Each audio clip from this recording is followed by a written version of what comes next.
tuition and fee hearing. We do have a slide deck that we're going to go through just to give some background on some financials for the university and then what our proposal is in terms of tuition adjustment for the upcoming academic and fiscal year. You can go to the next slide.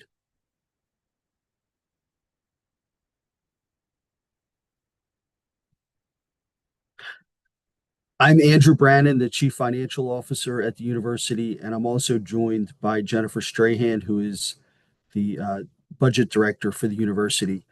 We're going to go through the first portion of the presentation. We also have a few other people who are going to present as well, but we will introduce them when we get to the point in the presentation where their slides are coming up. So just for an overview today, we're going to look at some financial indicators for the university that I think are very important to share with the university community. We're also going to look back at a 6-year overview of what the tuition and fee adjustments have been for the university.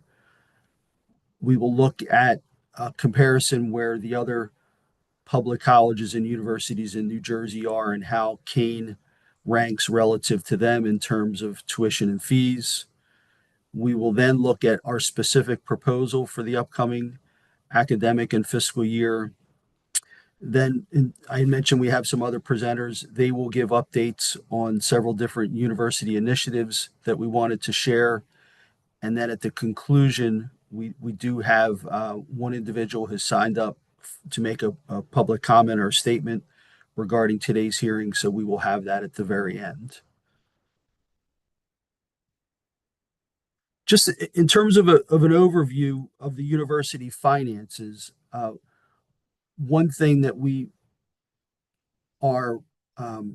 look at is what are the credit opinions of the outside rating agencies. So these are independent agencies that they're objective and they give the university, just like a consumer has a credit report, we also have a credit rating.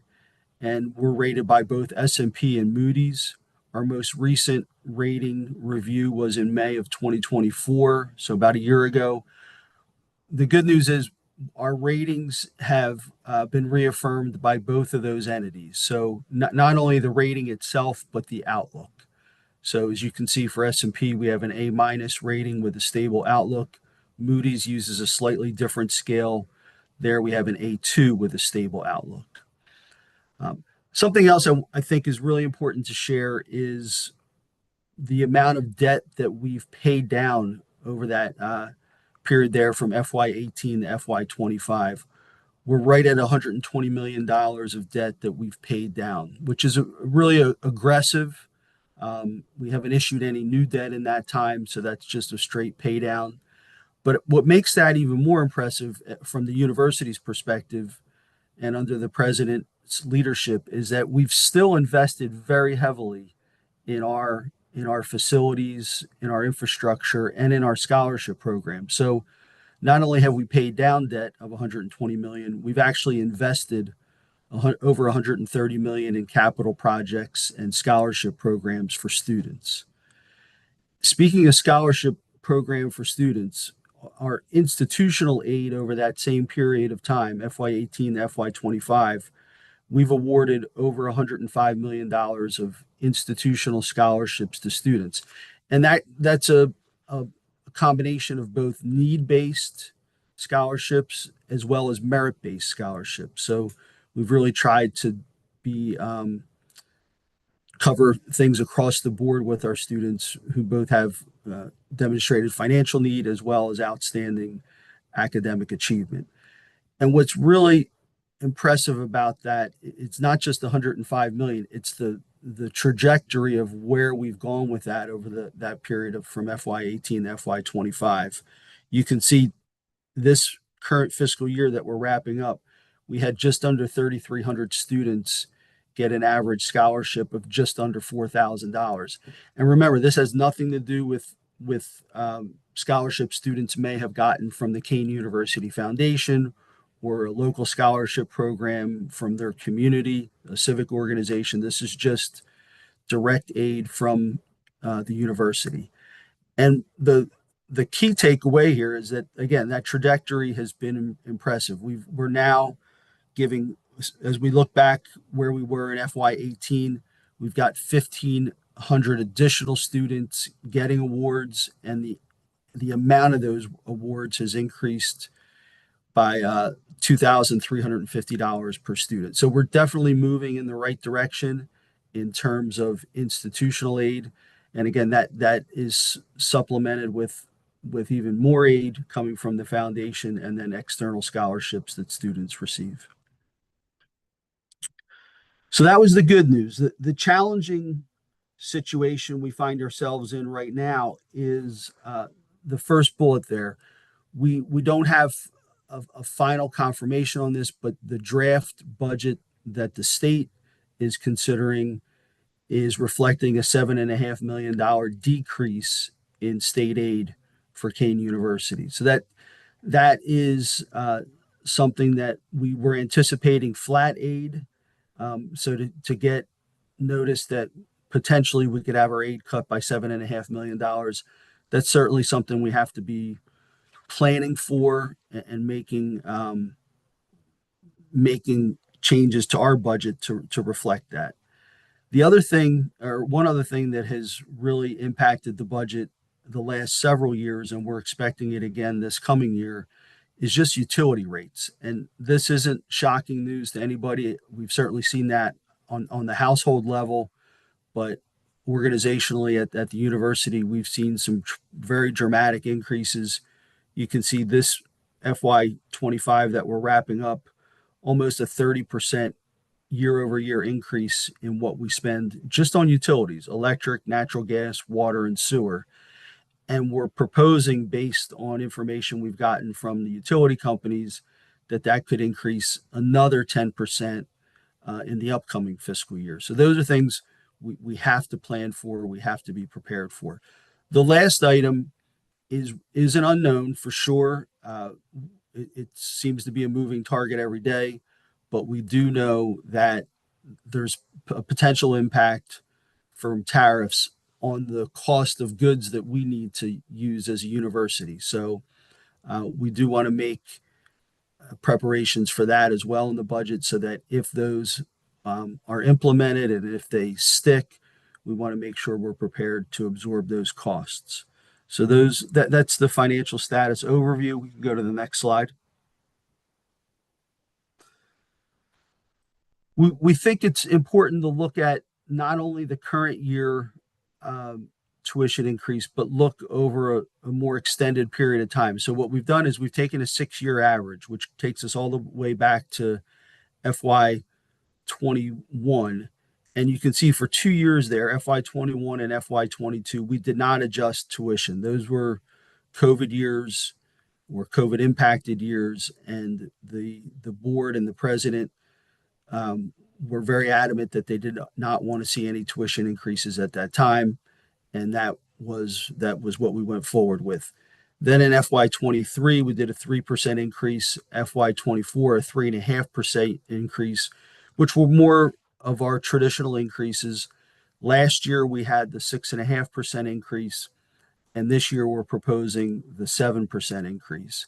Now you can see when you look at that over a blended rate over a 6-year period, it's 3.3% per year, which is really in line with where we had been traditionally pre-COVID. Certainly, we've had some higher increases these last 2 years with the proposed 7% increase this year. But when we look at that over a 6-year period, it does fall more in line with where we've been historically at that 3.3%.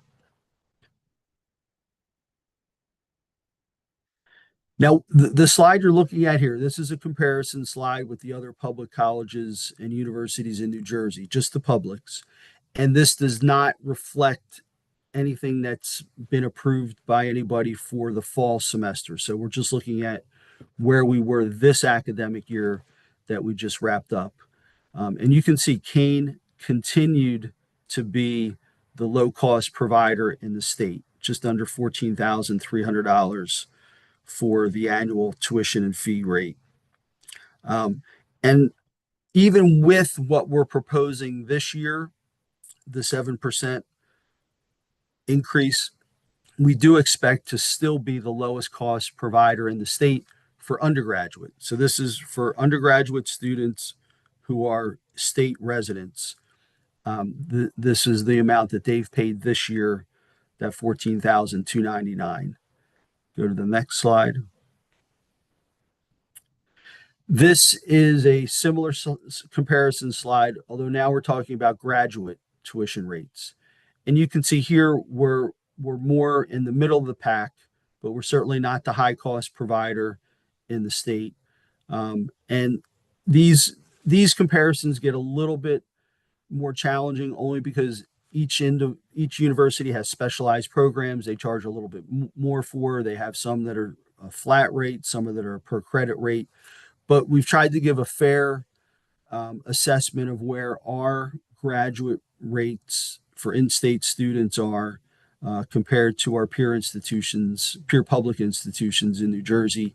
And you can see we were right in the middle of that pack for the academic year that we just wrapped up. So this is the real, taking that 7% increase and translating it into dollars. And there are a lot of numbers on this chart. I want to keep it as simple and straightforward as I explain it. So let's just focus on the top half of the chart, that full-time undergraduate block that's shaded in green. So for in-state student, if you go down to that total full-time tuition and fees, this last year, they were at $14,299. What we're proposing with the 7% adjustment, they would be at $15,300. So right at $1,000 increase year over year. Obviously, it's going to be a different number for our out-of-state students who are not New Jersey residents, but the vast majority of our students are residents. So I'm going to focus on those numbers. The middle section of this chart is for our part-time students, so those who are being charged a per credit rate. Again, the percentage adjustment is going to be the same, but there's not that flat rate tuition. It's done on a per credit basis. And then the bottom half of the chart here is for our graduate students. Again, this is the majority of our graduate programs are charged this per credit hour rate. We do have some specialty programs that would have slightly different tuition levels, but this is our generic graduate per credit hour rate. I'm going to flip it over to Jen Strahan, the budget director, and let her go through the actual budget proposal that we will be bringing to the board in June. Thanks, Andrew. For fiscal year 26, we are projecting $276.4 million in total revenue, which is reflecting a balanced mix of state support, tuition and fees, and other important funding sources. For the state funding, we expect to receive $51.2 million through general state appropriations and outcome-based allocations, along with $1.7 million in the fringe support for research and $5 million in a special appropriation dedicated to capital investments. The student tuition and fees are projected to generate $201 million, representing a vital and consistent portion of our revenue. We anticipate receiving additional revenue of $17.5 million from various other sources, which include investments, facility rentals, and special programs and initiatives. Together, these funds form the financial foundation that will support our mission, drive innovation, and ensure continued excellence in FY26. Go to the next slide. For the projected expenses, we have a total of $247.2 million, which reflects our continued investment in people, operations, and student success. Salaries and fringe benefits are the largest portion of our budget, and they comprise of $146.7 million, which is dedicated to supporting our faculty, staff, and students and ensuring we attract and retain top talent to deliver our mission. Our operating expenses of $83.2 million will support the essential day-to-day operations, including the campus consumables, educational supplies, utilities, grounds and facility maintenance, housekeeping, travel, and research infrastructure for R2 research support and student-focused programming. For student scholarships and aid, we have 17.3 million allocated for student scholarships, awards, and waivers.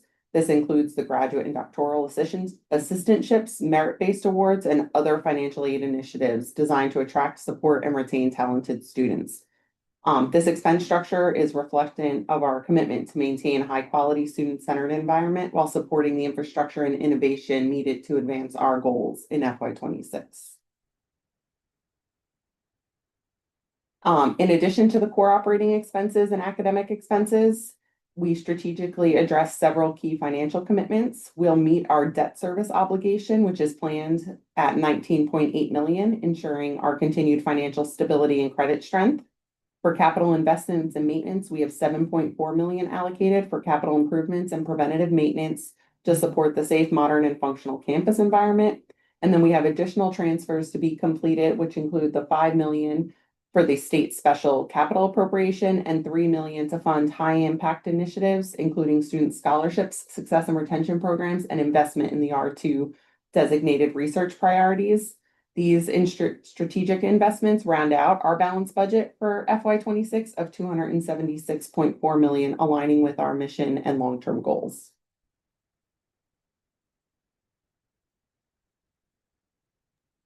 All right. Thank you, Jen. As I said in the beginning, one of the things we like to do during this hearing every year is share with the university community some of the new initiatives or ongoing initiatives that we have in progress that really positively impact the student experience. So I'm going to first ask John Rao, who's the Assistant Vice President for Strategic Initiatives, to give us a presentation on career services. Thank you, Andrew, and good morning, everybody. So the Office of Career Services plays a role in our student success here at the university, contributing both to student retention and the career readiness of our graduates. Our students who complete internships through the university have a 92% retention and graduation rate, showing a strong return on investment in this unit for our students. This past year, the university established the Professional Development Internship Fund to help support eligible students with a $2,500 stipend for unpaid internships. This fund enables students to receive a stipend while they're engaged in an unpaid internship and is a direct investment in our students' career success. Every student that comes to the university is assigned a direct career advisor, ensuring personalized support from the moment they step in on campus. Showing the demand from our students, just this past year, we've recorded nearly 3,000 career advisor appointments, both scheduled and drop-in with our students. Students are able to connect at our annual fall and spring career fairs just this past year with over 400 employers across different industries. And Career Services has also hosted or participated in over 120 career-related events for our students this past academic year to support their career readiness and success when they leave the university. These career building event opportunities and investments include on-campus recruiting and employer information sessions, alumni and student networking events, different experiential learning trips, industry panels, and professional development workshops. Other career-related programming investments for our students include the Red Bulls Mentorship Program, the Learn, Earn, and Persist LEAP Scholarship Program, where students get a $1,000 scholarship for completing an internship with an on-campus employer or an off-campus nonprofit entity, our new intensive career bootcamp program, and the Work, Earn, Live, and Learn summer program. Our office also provides access to advanced career tools and platforms that the university has made an investment in, including a headshot booth, which is located on the first floor of the Center for Academic Success, the Focus to Career assessment tool, which allows students who, if they're undecided on a career path, to identify their interests and possible career paths, or students who know where they'd like to work career-wise to identify different possible job opportunities and career paths. our Handshake job board, which allows students to connect with regional, local, and national employers for internships and job opportunities.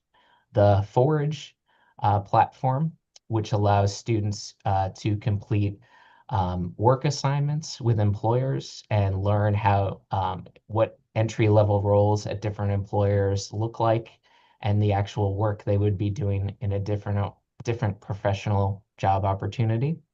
Our new VMOC artificial intelligence resume software, which allows students to create a resume, upload their resume, and access that platform 24/7 to improve their resume for when they're applying for internships and jobs. And also, as part of that platform, they have access to a mock interview tool where they're able to select interview questions for different career paths. And launching soon, we have a new virtual career center through UConnect, which will allow students additional resources that they'll be able to access 24/7.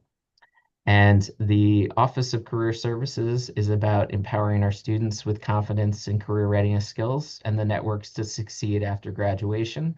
The university investments that have been made here help our students maximize the return on their investment in a Kane education.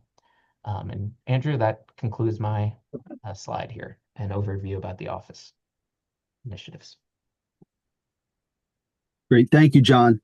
Next up, we have Karen Lyles, who's the Vice President for Student Affairs. Karen?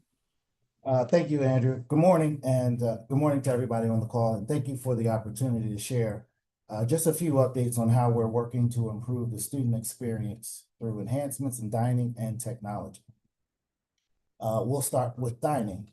This summer, we're excited to partner with Grubhub as our new mobile ordering system on campus. This upgrade consolidates all our dining options into a single, easy-to-use platform.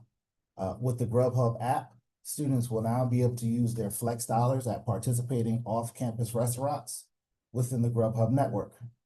They'll also get access to special deals and loyalty rewards available only through the app.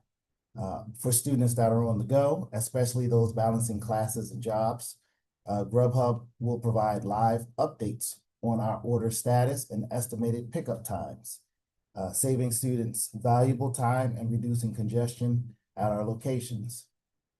We're also installing cashless self-service kiosks at the Myron Student Center Food Court, Cougar's Den, and Smashburger, which will allow students without meal plans to order quickly and conveniently. This fall, we'll be making a change in the Myron Student Center Food Court.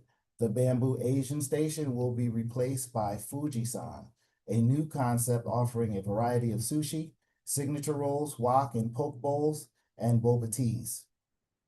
And to make food pickup even more convenient, we're also introducing contactless food lockers so students can grab their meals without waiting in line. Next slide, please.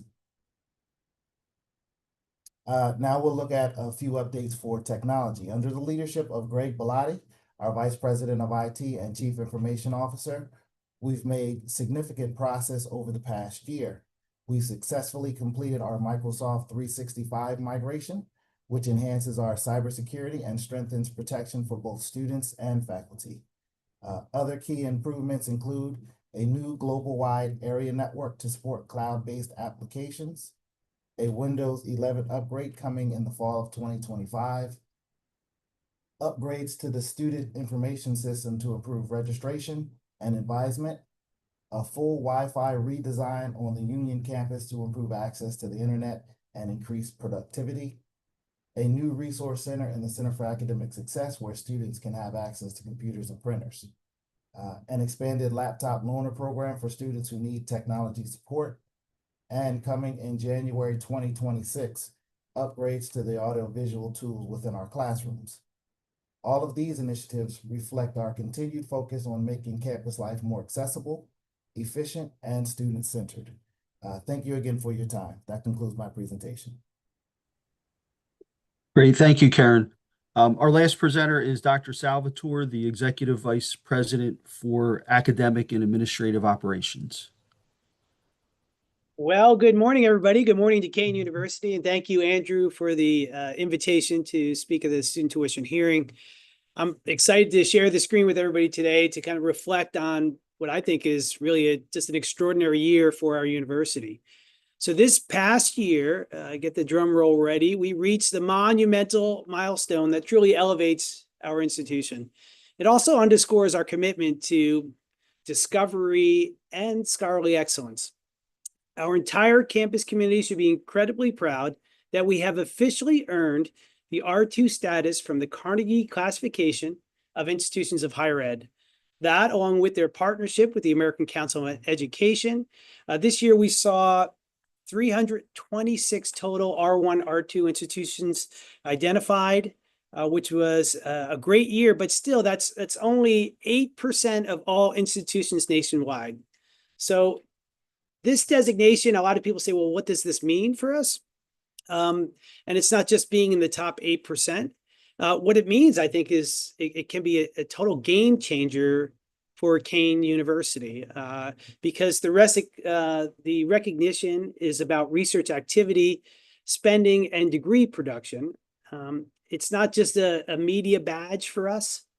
It actually can transform our standing worldwide, opening opportunities for increased funding, for expanded collaborations between different universities, even in different countries. And it can also attract even more brilliant students and more top-tier faculty to contribute to research. I can't stress enough that this achievement was an early vision of our president when he took office here. And it's really a direct result of everybody working together in the same direction. And it reflects the talent in our entire community, not just our faculty, but our researchers, our students, and our staff.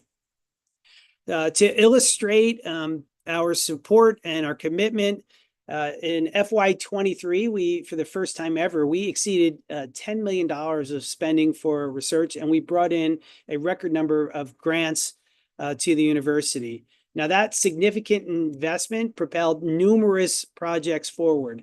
Just last year, we came right under the $10 million mark at $9.4 million, which is still a substantial commitment to the work being done for R2. Now, the high-level research is not just confined to a particular discipline. So it's not just in the sciences. We have it in all 6 of our colleges. We have high-level research occurring. We actually have it on every one of our campuses in Union, in Ocean, and in Wenzhou. From major breakthroughs in different areas to top-tier publications, to international conferences, securing grants. I mean, the commitment to innovation and real-world applications is just second to none. So it's not only elevates the Kane University's reputation, but it just contributes to society because it's what our mission says. We want to have public impact. We want to impact society, not just a particular journal. As we look ahead, we plan to continue with this momentum, and we want to continue to foster an environment where ideas are nurtured and where our R2 status empowers even greater impact, not just at our university, but in society. So to the entire Kane community, thank you for your unwavering commitment to the ideas that are percolate around campus, to research, and certainly to our mission here at Kane University, and in making this a landmark achievement for Kane this year. So thank you. Back to you, Andrew. Thank you, Dr. Salvatore. That concludes the formal presentation. I know we have a speaker who would like to make a comment, so I'm going to turn it over to the speaker. Andrew, it's Audrey. Do you want me to call on the speaker? Please. Yeah, sure. So, hi, everybody. It's Audrey Kelly. I am the Executive Director to the Board of Trustees here at Kane University. And I want to let everyone know that we share the information here from the tuition and fee hearing with the full board prior, as they do their deliberations about the tuition and the budget. And we also share any and all comments that we receive as part of this hearing. We did have one student register to speak who also sent us his comments in writing. So thank you for that. The student is Favor Oyelade. I hope I said that correctly. Are you with us, Favor? Yes, hello, can you hear me? Oh, I'm so sorry. I misidentified you. Welcome, Favor. Nice to hear you. Would you like to make your comments now? Yeah, I will. Thank Thank you. you. Good morning. Thank you for the opportunity to speak today. My name is Favor Oyelade, and I serve as the Student Government Association President for the 2025-2026 school year. On behalf of the student body we represent and serve, we as the SJ Board are concerned about the university's recommendation to increase tuition and fees by 7% for the upcoming academic year. We recognize the importance of maintaining academic excellence, supporting our faculty and staff, and ensuring that students have access to the resources they need to thrive. However, a tuition increase of 7% in today's economic climate will undoubtedly put a strain on the students and their families who are already stretched in balancing jobs and responsibilities while trying to pursue an education. We urge the board to consider the significant impact this increase will have on the student body. For many students, this decision could mean that choosing between continuing their education or stepping away due to financial hardship. Let us work together to ensure that every teen student has the opportunity to succeed without being held back by financial barriers. Thank you. Thank you so much for your public comments and for the written copy. As I said, we will certainly share those with the board. And Andrew, that is all I have in terms of persons signed up to speak today. Great. Thank you, Audrey. Well, that concludes the hearing for this year. As we said at the beginning, the Board of Trustees will be meeting in late June to finalize the tuition and the FY26 budget. So that will be the next step in the process. And again, I want to thank everybody who participated this morning, the presenters, the speakers, and folks who just tuned in to observe. So appreciate everybody's contributions, and that will conclude our hearing. Thank you. Thank you.